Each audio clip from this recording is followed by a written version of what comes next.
Navsanket news, अचूक आणि निर्भीड बातमीचा नवसंकेत। कोल्हापूर जिल्ह्यातील उदयभाऊ किंग टोळीला हद्दपारीचा दणका, पुढील 1 वर्ष जिल्ह्यात प्रवेशबंदी।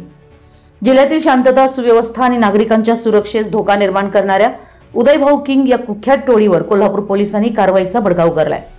पोलीस अधीक्षक तथा हद्दपारी प्राधिकारी माननीय योगेश कुमार यांच्या आदेशानुसार टोळी प्रमुख उदय काकासरे पाटील यांच्यासह 5 जणांना कोल्हापूर जिल्ह्यातून पुढील 1 वर्षासाठी हद्दपार करण्यात आले।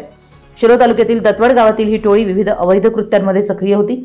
टोळी प्रमुख उदय काकासरे पाटील तसेच सदस्य रवींद्र पाटील, विशाल कांबळे, प्रशांत पाटील व सुनील मगदूम हे गेल्या काही काळात परिसरात दहशत पसरवत होते।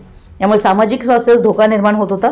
या पार्श्वभूमीवर कुरुंदवाड पोलीस ठाण्याचे सहाय्यक पोलीस निरीक्षक यांनी हद्दपारीचा प्रस्ताव पोलीस अधीक्षकांकडे सादर केला होता।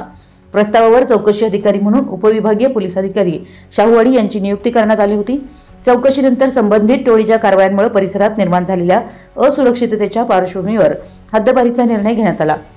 दिनांक 20 जून 2025 रोजी या 5ही आरोपींना कोल्हापूर जिल्ह्यातून हद्दपार करण्याचे आदेश देण्यात आले।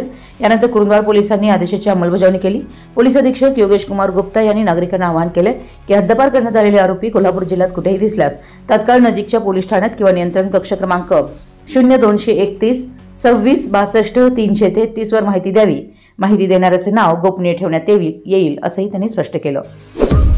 आपल्या परिसरातील महत्त्वाच्या बातम्या पाहण्यासाठी आमच्या नवसंकेत न्यूज चॅनलला YouTube वर सबस्क्राइब करा आणि बेल आयकॉन प्रेस करा।